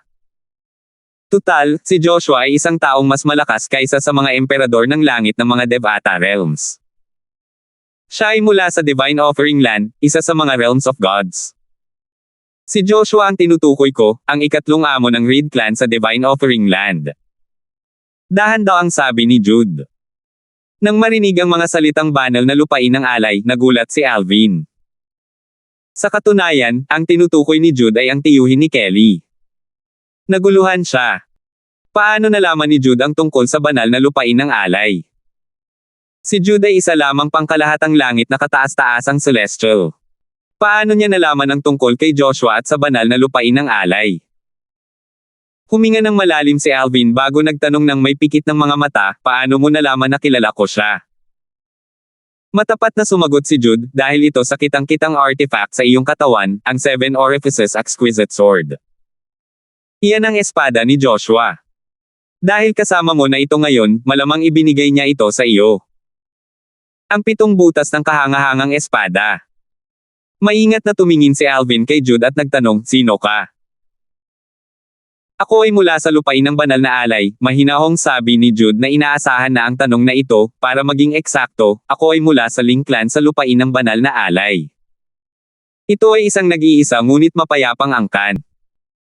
Hindi niya namamalayang ikinuyom ang kanyang mga kamay, at namula ang kanyang mga mata nang banggitin niya ang Ling clan. Kasabay nito ay lumabas ang mga alon ng Hangerem pumatay mula sa kanyang katawan. Malamig ang kanyang boses habang patuloy niyang sinasabi, bagamat ang aming Ling clan ay hindi kasing sikat ng Reed clan, at ang aming lakas ay bahagyang mas mababa sa Reed clan, ang aming angkan ay kasing sikat ng Reed clan noon. Nang makita ang mga pagbabago kay Jude, napaisip si Alvin sa loob-loob niya, kinamumuhian ba niya ang kanyang angkan? O may nangyari ba sa kanyang angkan? Malinaw niyang naramdaman ang puot mula sa balak na pagpatay ni Jude. Gayunpaman, hindi niya alam kung kanino o ano ang puot na iyon. Medyo naguguluhan siyang nagtanong, pinakiusap mo akong makausap ako ng pribado. Para lang sabihin ito. Pagpasok sa bulwagan, maliban sa unang pangungusap ni Alvin, ang dalawa ay nag-uusap sa pamamagitan ng voice transmission. Hindi. Umiling si Jude. May itatanong ako sa iyo. Pakiusap, hayaan mong ang kaluluwa ng kilalang artifact ng ate ko ang maging kaluluwa ng artifact ng Seven Orifices Exquisite Sword sa katawan mo. Ang kaluluwa ng artifact ng Seven Orifices Exquisite Sword. Nanlaki muli ang mga mata ni Alvin. Anong ibig mong sabihin? Ang ate ko ay may isang kilalang artifact. Nang mamatay siya, kinuha rin ang kilalang artifact. Gayunpaman, pilit na inihiwalay ng kaluluwa ng artifact ang sarili mula sa kilalang artifact na naging walang Panginoon kapalit ng malubhang pinsala. Kaya pansamantala siyang nanirahan sa aking kamalayan, sabi ni Jude, matapos siyang maging kaluluwa ng Seven Orifice Exquisite Sword, ang kanyang buhay ay ganap na nasa iyong mga kamay. Hindi mo kailangang mag-alala na tatalikod siya laban sa iyo. Hanggat ikaw ang Panginoon ng Seven Orifice Exquisite Sword, ikaw rin ang magiging Panginoon niya. Hindi siya makakatakas mula sa Seven Orifice Exquisite Sword hanggat may Panginoon ng Seven Orifice Exquisite Sword. 3,010. Malinaw na sinusubukan ni Jude na panatagin si Alvin gamit ang kanyang mga salita. Bagamat tila walang mali sa mga salita ni Jude, nagpasya pa rin si Alvin na maging maingat. Tinanong niya ang Chaos Divine Earth, gaano karami ang alam mo tungkol sa artifact? Totoo ba ang kanyang mga sinabi? Bago ito, alam lamang ni Alvin na ang Seven Orifice Exquisite Sword sa kanyang katawan ay isang Devata artifact, at ito ay kasing lakas ng isang Duke Grade Celestial Weapon kahit wala ang kaluluwa ng artifact nito. Ikaw, may Devata artifact sa katawan mo. Nagulat ang Chaos Divine Earth. Nararamdaman niya, bakit hindi mo? Naguluhan si Alvin. Pagkatapos, sinasadya niyang ailapit ang 7 Orifice Exquisite Sword sa kanyang katawan sa Chaos Divine Earth. Isa talaga itong Devata artifact. Isa itong kilalang artifact. Bumantong hininga ang Chaos Divine Earth bago ito nagreklamo sa parang batang boses nito, nako, dahil mayroon kang Devata artifact, bakit mo ginamit ang Royal Grade Celestial Weapon para patayin ang Carl na iyon dati? Kahit na walang kaluluwa ang Devata artifact na ito, ang lakas nito ay maihahambing pa rin sa isang Emperor Grade Celestial Weapon kung may isang taong may lakas na katulad mo ang gagamit nito. Kung ginamit mo ang espadang ito laban kay Carl, maaari mo sana siyang mapatay ng ilang segundo bago pa man siya makaatake. Kung gayon, hindi ko nakakailang ganing tulungan kang pigilan ang kanyang atake. Emperor Grade Celestial Weapon. Natigilan si Alvin. Bagamat ang Seven Orifice Exquisite Sword sa katawan ko ay isang Devata artifact, kasing lakas lang ito ng isang Duke Grade Celestial Weapon. Walang paraan para maihambing ito sa isang Emperor Grade Celestial Weapon. Sinubukan niyang gamitin ang Seven Orifices Exquisite Sword ng higit sa isang beses at nakumpirma niyang maihahambing lamang ito sa isang Duke Grade Celestial Weapon. Nagtanong ang Chaos Divine Earth, malamang ginamit mo ang artifact na ito bago mo pa naunawaan ang lalim ng batas, tama ba? Oo. Tumanggaw si Alvin. Pagkatapos, nanlaki ang kanyang mga mata nang maisip niya ang katotohanan. Ibig mong sabihin. Pagkatapos kong maunawaan ang lalim ng isang batas, nagagawa kong dagdagan ang kapangyarihan ng artifact. Tama, sabi ng Chaos Divine Earth, ang mga nakakaintindi sa kapangyarihan ng batas ay kayang pangang-iangat ang isang walang kaluluwang primitibong artifact sa antas ng isang Emperor Grade Celestial Weapon, lalo na ang isang kilalang artifact na tulad ng sa iyo. Napakaganda ng artifact mo, pero ginagamit mo pa rin ang Royal Grade Celestial Weapon na iyon. Sayang. Hindi nito inatubiling sawayin si Alvin dahil hindi niya nakilala ang kayamanang taglay niya. Napangiti ng mapait si Alvin. Wala talaga siyang kaalam-alam dito. Nagpatuloy sa pagsasalita ang Chaos Divine Earth, tungkol naman sa sinabi niya kanina, totoo. Kung ang iyong Devata artifact ay pinaghalo sa isang angkop na kaluluwa, magiging kapaki-pakinabang ito sa iyo. Tutal, kung may kaluluwa ka, ang espada ay maibabalik sa buong lakas at potensyal nito. Natural lang, sa kasalukuyan mong lakas, hindi mo pa ito magagamit sa buong potensyal nito. Gayunpaman, ang paggamit lamang ng bahagi ng kapangyarihan nito ay katumbas na ng paggamit ng isang Emperor Grade Celestial Weapon. Nang makita ni Jude na naabala si Alvin, bahagyang kumunat ang noo niya. Alvin, ayaw mo bang tanggapin ang alok ko? Bagamat hindi niya inakalang tatanggihan ni Alvin ang ganoon kalaking alok, nawalan siya ng pag-aalinlangan nang makita niya ang pag-aatubili ni Alvin. Nabawi ni Alvin ang kanyang katinoan nang marinig niya ang pagtawag sa kanya ni Jude. Tiningnan niya ng mabuti si Jude at sinabing, sang-ayon ako. Gayunpaman, sigurado akong may mga kondisyon, tama ba? Walang dahilan para tumanggi si Alvin sa ganito kalaking alok. Gayunpaman, alam niyang walang libreng tanghalian sa mundo. Tiyak na kailangan niyang magbayad ng halaga kapalit ng ganito kalaking alok. Makikipag-usap sa iyo ang soul artifact ng kapatid ko tungkol dito, sabi ni Jude. Sa sandaling huminto ang boses ni Jude, nakatanggap si Alvin ng voice transmission mula kay Jude, ngunit hindi iyon boses ni Jude. Isang malambing ngunit malamig na boses ng babae ang umalangaw-ngaw sa isipan ni Alvin. Handa akong maging kaluluwa ng 7 Orifice Exquisite Sword, at mayroon lamang akong isang kondisyon. Nakaramdam ng kilabot si Alvin nang marinig ang malamig na boses. Anong kondisyon? Kapag lumakas ka na ng sapat, ipaghiganti mo ang aking Panginoon sa pamamagitan ng pagpatay sa kanyang mamamatay tao. Sabi ng babae. Ipaghiganti mo ang iyong Panginoon. Tinaasan ni Alvin ang isang kilay at sinabing, kung ang taong pumatay sa iyong dating Panginoon ay karapat-dapat mamatay, wala akong pakialam kung tulungan kang maghiganti sa kanya. Gayunpaman, kung ang iyong dating Panginoon ay isang masamang tao na karapat-dapat sa kamatayan, at ang mamamatay tao ay nagpapatupad lamang ng hustisya, hindi ako papayag sa iyong kondisyon. Bagamat napakalaki ng tukso na magkaroon ng kaluluwa sa artifact, si Alvin ay hindi isang taong labag sa kanyang konsensya at papatay ng mga inosenteng tao para sa sarili niyang kapakanan. Napakagalang na lalaki. Gaya ng inaasahan sa taong binigyan ni Joshua ng espada, sabi ng babae. Batay sa kanyang mga salita, malinaw na wala siyang pagtutol sa kanyang mga salita. Gagawin namin ang sinabi mo. Nang marinig ang mga salita ng babae, natitiyak ni Alvin na ang mamamatay tao ay isang taong karapat-dapat mamatay. Papasok na ako sa dagat ng iyong kamalayan ngayon. Huwag mo itong labanan.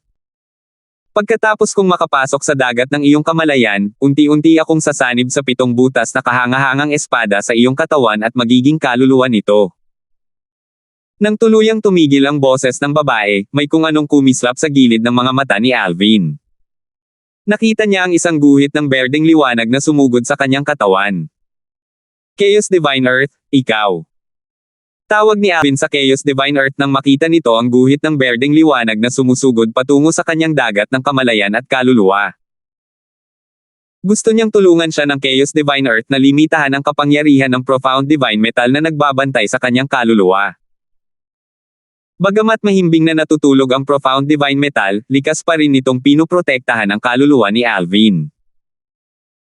Kaya naman, malamang na hindi makapasok ang soul artifact sa kanyang kaluluwa at sa kanyang dagat ng kamalayan.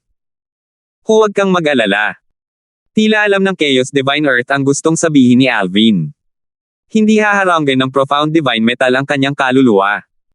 Sa sandaling ito, nakaramdam si Alvin ng mga pagbabago sa kanyang karagatan ng kamalayan. Maya-maya, isang boses ng babae ang umalangaw-ngaw sa kanyang isipan. Malalim na banal na metal. Kaguluhang banal na lupa. Kaguluhang banal na apoy. May bahid ng pagkabigla ang narinig sa kanyang boses. Nandito rin ang banal na puno ng buhay. Ikaw. Nagawa mo bang kilalanin ka nito bilang Panginoon nito?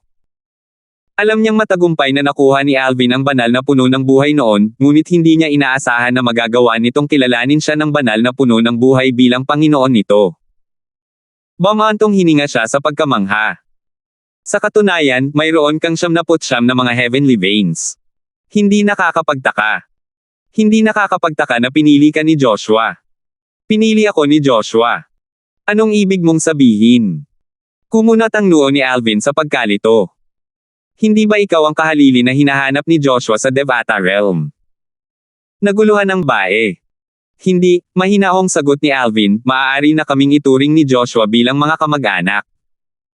Tinatawag ko siyang ikatlong tiyuhin. Ikatlong tiyuhin. Kamag-anak ka ba niya? Ikaw. Galing ka ba sa angkan ng Reed? Hindi. Darfield ang apelyido mo. Ikaw ba ang anak sa labas ng patriarka ng angkan ng Reed? Tanong ng babae. Kalokohan. Sagot ni Alvin sa tanong niya. Kung gayon, bakit mo tinatawag si Joshua na ikatlong tiyuhin? Tanong muli ng babae. Ang asawa ko ay ang binibini ng angkan ng Reed, si Natalie, sabi ni Alvin. Natalie Reed ang pangalan ni Kelly noong nakaraang buhay niya. Natalie bulong ng babae, paano nangyari iyon? Patay na si Natalie dahil tumanggi siyang ikasal sa Yun Clan. Kahit hindi pa siya patay, paano niya magagawang maging asawa ang isang mahinang lalaki? Nasa iyo kung maniniwala ka sa akin o hindi. Tungkol kay Kelly, si Alvin ay naging malungkot at irritable. Ramdam ng babae ang magulong emosyon ni Alvin kaya hindi na siya nagsalita pa. Nang bumalik sa kanyang katinoan si Alvin, sumulyap siya kay Jude at sinabing, hindi ko inaasahan na galing ka pala sa lupain ng banal na alay.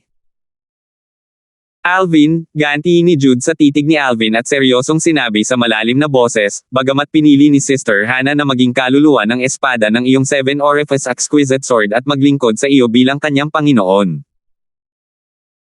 Kung malaman kong iniinsulto mo siya o pinipilit siyang gawin ang ayaw niyang gawin, lalabanan kita gamit ang aking buhay at hihingi ng hustisya para sa kanya. Tigilan mo na ang pag-iisip ng mga ganyang karumal-dumal na bagay. Sumulyap si Alvin kay Jude bago ito lumabas ng bulwagan, iniwan si Jude. Alam niya ang ibig sabihin ng mga sinabi ni Jude. Nag-aalala si Jude na baka abusuhin nito ang kanyang kapangyarihan bilang Panginoon ni Hannah at pilitin itong gumawa ng isang bagay na ayaw nitong gawin. Halimbawa, makipagtalik sa kanya. Gayunpaman, ganoon ba siyang uri ng tao? Naiintindihan niya ang pag-aalala ni Jude, ngunit hindi niya maiwasang makaramdam ng sama ng loob. Sinundan ni Jude si Alvin palabas ng bulwagan. Hindi lamang siya hindi nasiyahan sa ipinakita ni Alvin, kundi isang bahagyang ngiti rin ang makikita sa mukha nito. Alam niyang si Alvin ay isang taong karapat-dapat sa kanyang pagkatiwalaan. Nang lumabas si Alvin sa bulwagan, muling umalangaw-ngaw sa kanyang isipan ang gulat na boses ng babae. Third form Chaos Divine Earth, third form Chaos Divine Flame, at second form Profound Divine Metal. Paano mo nagawa iyon? Humajejek ang Chaos Divine Earth bago sumagot, girl, ang ibig mong sabihin ay third form Profound Divine Metal. Tutal, kapag nagising na ang Profound Divine Metal, mag-e-evolve ito sa third form sa pamamagitan ng pagsipsip ng first form Profound Divine Metal na nakuha ng batang ito. Chaos Divine Earth, bakit mo ba gustong ibahagi ang iisang host kasama ang Profound Divine Metal at Chaos Divine Flame? Akala ko ba napaka-arrogant ng 5 divine elements? Paano mo naman magagawang ibahagi ang isang host sa ibang divine elements? Gulat na tanong ng babae. Girl, bago mo ako tanungin yan. Hindi ba dapat magpakilala ka muna? Tanong ng Chaos Divine Earth. Ang pangalan ko ay Hannah. Ako ang kaluluwa ng isang kilalang Devata artifact. Ako na ngayon ang kaluluwa ng Seven Orifice Exquisite Sword sa kanyang katawan, sabi ng babae. Hannah. Ang ganda ng pangalan mo. May edad na ang pananalita ng Chaos Divine Earth, taliwas sa parang bata nitong boses. 3,011. Nang lumabas sina Alvin at Jude sa bulwagan, isa pang taong nakapasa sa pagsubok ang lumabas mula sa isa pang bulwagan. Sa kasalukuyan, may 8 tao, kabilang si Alvin, sa silid. Pagkalabas pa lang nina Alvin at Jude, may ilang taong sumubok sa kanila gamit ang kanilang banal na kamalayan. Sa katunayan, wala pa siyang 100 taong gulang. Pareho silang wala pang 100 taong gulang. Sus Mariosep. Sino sila? Ang lakas na ng mga ito sa edad na ito. Gaano kaya sila kalakas sa hinaharap? Alvin, Jude. Hanggat hindi sila parehong namamatay ng wala sa oras, tiyak na magiging sikat sila sa Profound Nether Mansion sa hinaharap. Dahil sa kanilang talento at kakayahan sa pag-intindi, kapag lumakas na sila, tiyak na aalis sila sa Profound Nether Mansion at dodominahin ang Southern Heaven Territory. Mas bata pa sa 100 taong gulang. Nang marinig ng kalahok na kakatapos lang ng kanyang pagsubok ang usapan sa kanyang paligid, agad siyang lumingon kina Alvin at Jude. Sa katunayan, nakumpirma niya na ang dalawa ay tunay na wala pang 100 taong gulang matapos mag-imbestiga gamit ang kanyang banal na kamalayan. Ang kanyang natuklasan ay nagparamdam sa kanya ng kalungkutan. Wala pa silang 100 taong gulang ngunit nagawa nilang makapasok sa Celestial Lord Temple at nakapasa sa mahirap na pagsubok. Dati, inakala ng binata na ito ang kanyang sarili bilang isang henyo. Gayunpaman, sa harap ng duo na ito, hindi talaga siya maituturing na isang henyo. Siya ay mahigit 300 taong gulang na, at ang duo ay wala pang ang 100 taong gulang. Gayunpaman, hindi sila mas mahina kaysa sa kanya. Dahil narito ang mga taong ito, alam niyang lahat sila ay nakapasa sa pagsubok. Nangangahulugan ito na silang lahat ay mga peak overarching heavenly supreme celestials na nakaunawa ng kahit isang lalim ng isang batas, kahit papaano. Sa sandaling ito, nilinggan ni Jingayo ang kanyang paligid. Nang wala siyang makitang pasukan o daanan, nagtanong siya ng may pagtataka, ano ang susunod nating gagawin? Dito na lang ba tayo maghihintay? Dahil sa mga salitang ito, nalipat ang atensyon ng lahat mula kina Alvin at Jude, at sinimulan nilang suriin ang kanilang paligid.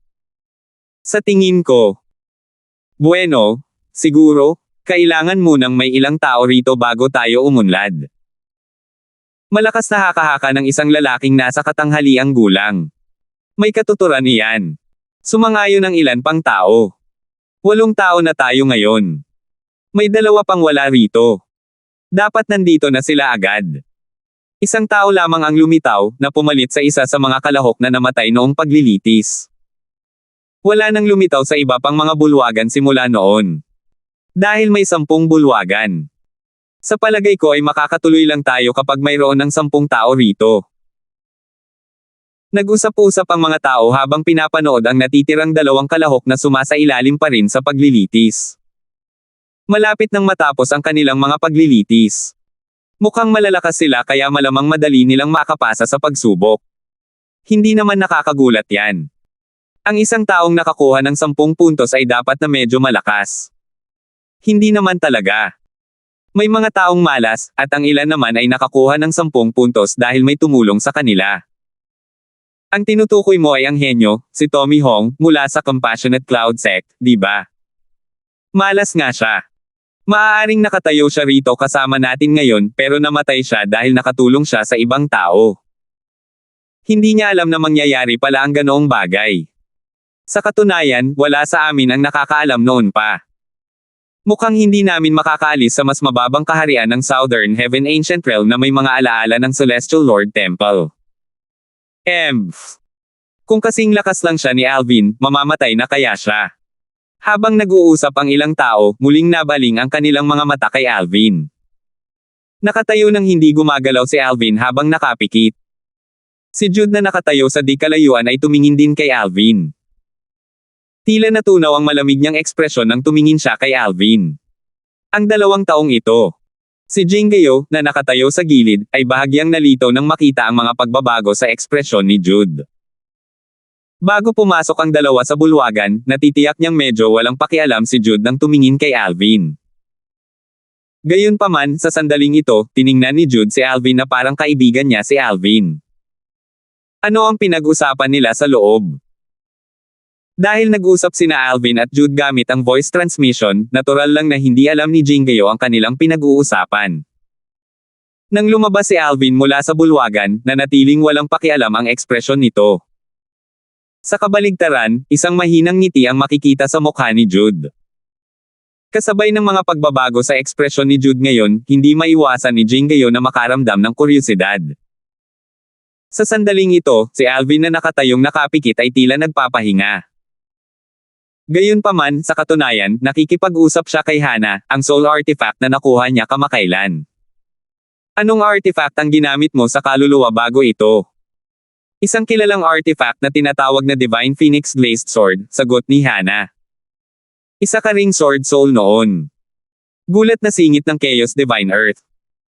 Kung ikaw ang kaluluwa ng isang kilalang Divine Sword noon, mas madali para sa iyo na maging kaluluwa ng espada sa katawan ng batang ito. Bukod dito, mas magiging kasabay mo rin ang espada. Sabi ni Hana, may isa pang bagay na maaaring hindi mo alam.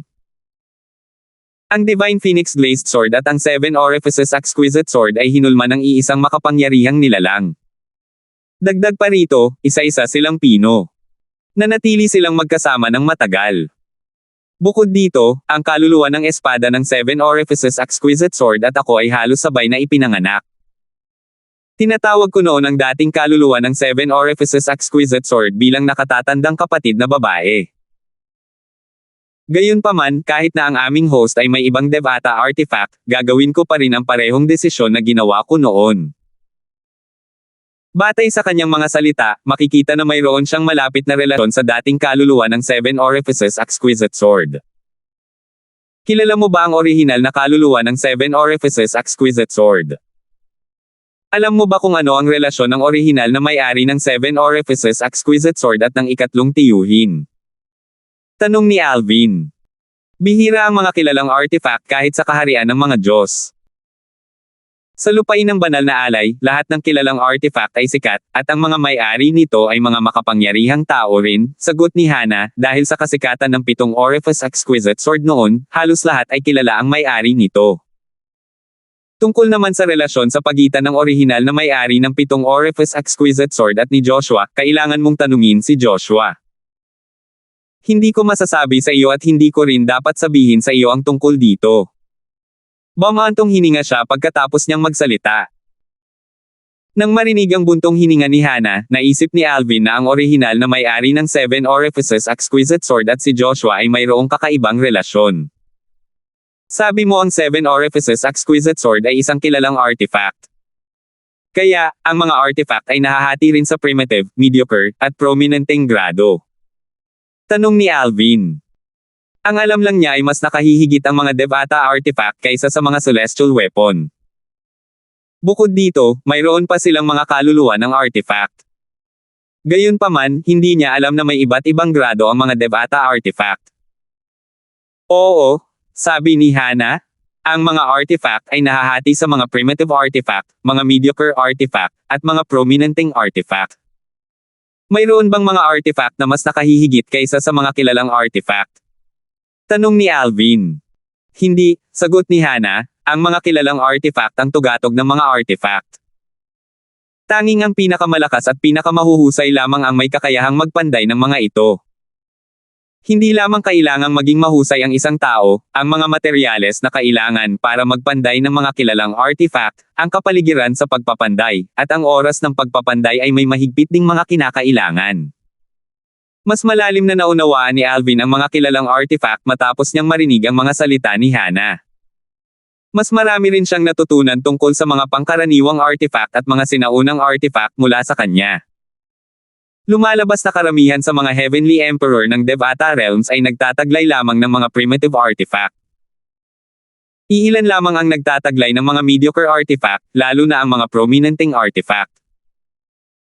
Ang mga artifact ay nahahati lamang sa 3 grado, hindi tulad ng mga celestial weapon na nahahati sa primitive, mediocre, at prominenteng grado bago pa mahahati sa Duke grade, King grade, Royal grade, at Emperor grade.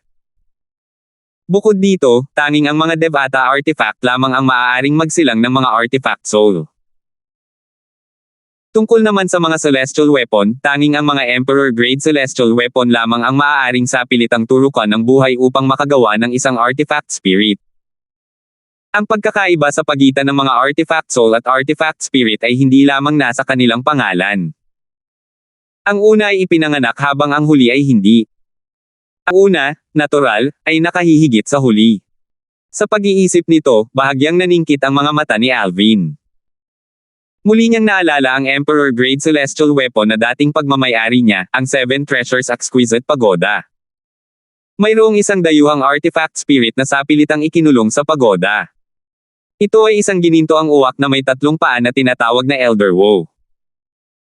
Bagamat ang kapangyarihan ng Seven Orifices Exquisite Sword ay maihahambing sa isang Emperor-grade celestial weapon kung gagamitin ko ito gamit ang kasalukuyan kong lakas, dapat ay mas mahina pa rin ito kaysa sa isang Emperor-grade celestial weapon na may extraneous artifact spirit. Ang Emperor-grade celestial weapons na may extraneous artifact spirits ay mas malakas kaysa sa Emperor-grade celestial weapons na walang extraneous artifact spirits. Nalaman din ni Alvin na may mga pagkakaiba sa lakas sa pagitan ng Emperor-grade celestial weapons. Sa sandaling ito, isang kaguluhan ang sumiklab, dahilan para imulat ni Alvin ang kanyang mga mata. Lumabas sila. Nasa labas na sila. Nakita ni Alvin ang 2 taong lumalabas mula sa 2 bulwagan. Sa wakas, 10 tao ang nagtipon sa silid. Maya-maya pa, muling tumunog ang boses na pinaghihinalaan ni Alvin na pag-aari ng Southern Heaven Celestial Lord. Binabati kita, nakapasa ka sa unang pagsubok sa Celestial Lord Temple. Sunod, lilito ang 3 purong nagtatanggol na King Grade Celestial Weapons na inalagaan ng mga Celestial Lord. Kung sino ang kukuha ng mga ito, nasa iyo ang desisyon. 3,012. 3 purong depensibong King Grade Celestial Weapons na inalagaan ng Celestial Origin Energies ng mga Celestial Lords. Agad na nagliwanag ang mga mata ng 10 tao sa silid nang marinig nila ang mga salita ng tila Southern Heaven Celestial Lord. Sa sumunod na sandali, 3 piraso ng maitim na baluti ang lumitaw sa hangin. Nababalutan ng mga ito ng itim na liwanag at makikita ang mga lilang kidlat na kumikislap sa kanila. Sa tuwing kumislap ang mga lilang kidlat, tila nag-aalon-alon ang hangin. Isang mahiwagang enerhiya ang bumabalot sa silid, bahagyang pinipilit ang mga nakatira sa silid. Kaya ito ang 3 depensibong King Grade Celestial Weapons na inalagaan ng mga Celestial Lords. Kumislap ng husto ang mga mata ni Alvin habang tinitingnan niya ang 3 depensibong King Grade Celestial Weapons, halatang tuwang-tuwa. Ang mga purong depensibong King Grade Celestial Weapon na inalagaan ng mga Celestial Lord ay walang dod ang mas malakas kaysa sa ordinaryong depensibong King Grade Celestial Weapon, ang Red Scale Vest, na taglay ni Alvin. Sa katunayan, bahagyang mas mahina lamang ito kaysa sa isang purong depensibong Royal Grade Celestial Weapon. Boom! Boom! Nasa malalim pa ring pag-iisip si Alvin nang umalangaw-ngaw sa ere ang sunod-sunod na pagsabog. 8 tao, kabilang si Jingayo, ang lumipad sa himpapawid, patungo sa 3 depensibong King Grade Celestial Weapons na lumilipad sa himpapawid sa bilis ng kidlat. Ang mga purong depensibong King Grade Celestial Weapons na inaalagaan ng mga Celestial Lords ay napakabihirang makuha.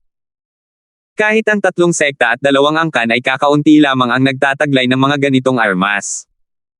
Ang mga armas ay bihira at napakahalaga. Sino ang makakalaban sa mga ito? Swoosh! Swoosh swoosh! Swoosh! Swoosh! Nanatili sa kanilang mga pwesto sina Alvin at Jude.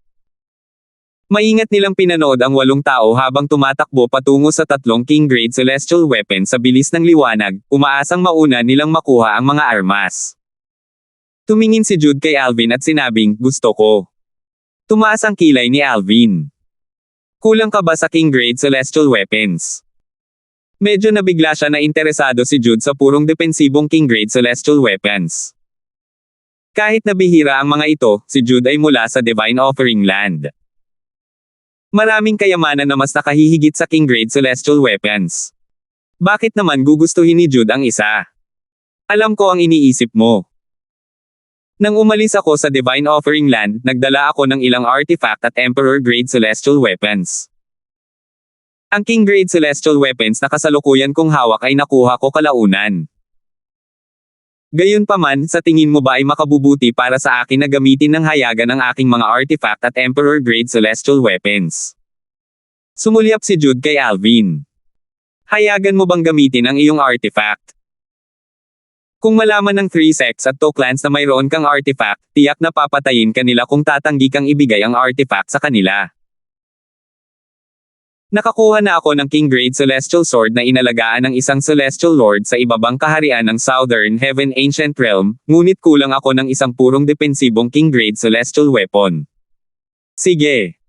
Bahagyang tumango si Alvin nang marinig ang paliwanag ni Jude. Nararamdaman niya ang nararamdaman ni Jude, kung tutuusin.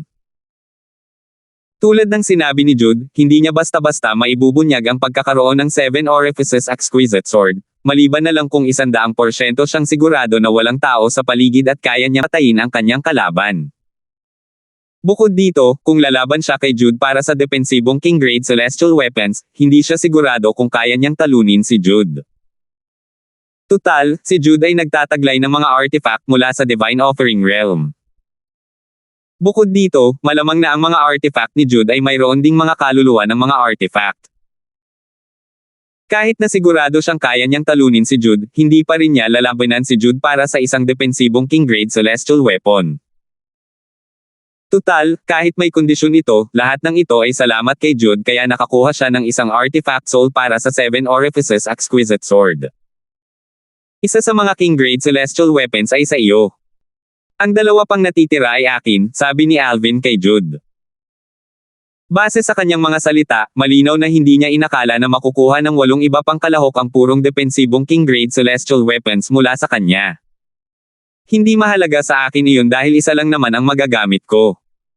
Nagkibit balikat si Jude. Boom! Boom! Habang nag-uusap sina Alvin at Jude, isang matinding labanan ang naganap sa pagitan ng 8 taong naghahangad ng 3 king-grade celestial weapons. Walang pakundangang sumalakay ang mga taong ito. Tuwing may isang taong kukuha ng isa sa 3 king-grade celestial weapons, agad siyang matatarget ng 7 iba pa. Sa sandaling ito, mahirap hulaan ang magiging resulta. Pagkalipas ng ilang sandali, natuklasan ng isa sa mga kalahok na 8 lamang sila ang naglalaban-laban para sa 3 king-grade celestial weapons. Naisip niya sa sarili na may kalituhan, bakit 8 lang tayo? Bomb! Ang kalahok, isang lalaking nasa katanghaliang gulang, ay sandaling umatras mula sa labanan at nakita ang 2 binata na nakatayo ng marahan sa isang sulok. Para bang wala silang interes sa mga king-grade celestial weapons. Tinanong niya, hindi ba kayong 2 interesado sa mga king-grade celestial weapons? Malakas at malinaw ang boses ng lalaking nasa katanghaliang gulang, natatakpan ang mga ingay mula sa patuloy na labanan. Bigla na lang, ang 7 taong nakikipaglaban para sa king-grade celestial weapons ay tumigil sa kanilang mga galaw at nagpalitan ng tingin bago nila ibinaling ang kanilang mga mata kina Alvin at Jude. Sa 7 tao, 4 sa kanila ang bahagyang nanginig nang tumingin sila kay Alvin. Kung tutuusin, tila naunawaan ni Alvin ang 2 lalim ng isang batas. Ang kanyang lakas ay nakahihigit sa kanila, at ang kanyang mga depensa ay pambihira. Kahit na umatake sila ng buong lakas, hindi nila malalampasan ang kanyang depensa. Ang takot na ekspresyon sa mukha ng 4 na kalahok ay nakakuha ng atensyon ng natitirang 3 tao sa likuran nila. Hindi alam ng 3 taong ito ang lakas ni Alvin dahil hindi nila ito nasaksihan sa labanan noong unang pagsubok sa Celestial Lord Temple. Nagsimulang mag-usap ang 2 sa kanila. Napakalakas ba ng binata na nakasuot ng lila? Wala pa siyang 100 taong gulang, gaano na kaya siya kalakas? Ang lalaking nasa katanghaliang gulang na nakapansin sa pagkawala ni na Alvin at Jude ay unang nangutya. Bakit hindi ninyo alamin mismo kung gaano siya kalakas? Ang lakas ng 3 lalaking ito ay kapantay ng sa kanya. Alam niyang hindi sila makakapantay kay Alvin kahit magsanib puwersa pa sila. Sa sandaling ito, isang matandang lalaki na nakasaksi sa husay ni Alvin kanina ang nagsabi, Alvin, alam ng karamihan sa amin kung gaano ka kalakas. Bakit hindi mo kunin ang isa sa mga king-grade celestial weapons, at iwanan ang 2 para sa amin? Ano sa palagay mo? Nang marinig ang mga salita ng matanda, kumunot ang noo ng 3 walang malay na lalaki. Sa kabaligtaran, ang 4 na iba pa, kasama na si Jingayo, ay tumango bilang pagsang-ayon. Tama iyan. Alvin, bakit hindi ka pumili ng isa sa 3 king-grade celestial weapons? Alvin, pagkatapos mo. Tama, tama. Paggagawa natin ang 2 natitirang armas. Nang makita ang reaksyon ng 4 na kalahok, sa wakas ay napagtanto ng 3 walang kaalam-alam na si Alvin ay hindi isang simpleng tao. Posible kayang ang binata na nakasuot ng lila ay isang peak overarching heavenly supreme celestial na nakaunawa na ng 2 lalim ng isang batas. Posible. Kung hindi, bakit ganoon kadaling isusuko ng iba ang isang king-grade celestial weapon? Isa itong purong depensibong king-grade celestial weapon na inalagaan ng isang celestial lord, kung tutuusin. Dahil natatakot sila sa kanya, sa tingin ko hindi kami ang kapares niya. Kung gusto niya, hayaan mo na lang siya. Sa wakas ay nagpa siya ang 3 lalaki na huwag tumutol sa mungkahi ng matanda na hayaan si Alvin na magkaroon ng isa sa mga king-grade celestial weapons. Sa sandaling ito, ang 7 kalahok ay tumingin kay Alvin, naghihintay sa kanyang tugon. Tiyak na agad na papayag si Alvin sa kahilingan ng 3 walang kaalam-alam. Sa kabaligtaran, ang natitirang 4 na kalahok ay hindi sigurado. Nag-aalala sila na baka gusto ni Alvin ang lahat ng 3 king-grade celestial weapons. Sa oras na iyon, 5 sa kanila ang walang ibang magagawa kundi ang magtiwala sa isa't isa at magsanib puwersa upang labanan si Alvin. Alam nila na kung hindi sila magsanib puwersa, hindi nila siya makakalaban. Gayunpaman, kahit magsanib puwersa sila, alam nilang imposibleng mapatay o matalo nila si Alvin. Sa pinakamarami, makakatagpo sila ng tabla. Bukod doon, magiging mahirap para sa kanila na magtulungan dahil puno sila ng kawalan ng tiwala. Isang King Grade Celestial Weapon. Bahagya ng umiti si Alvin bago mahinahong sinabi, pasensya na, pero gusto ko ng 2 King Grade Celestial Weapon. Salamat po at sinamahan ninyo ako, ingat lagi mga master.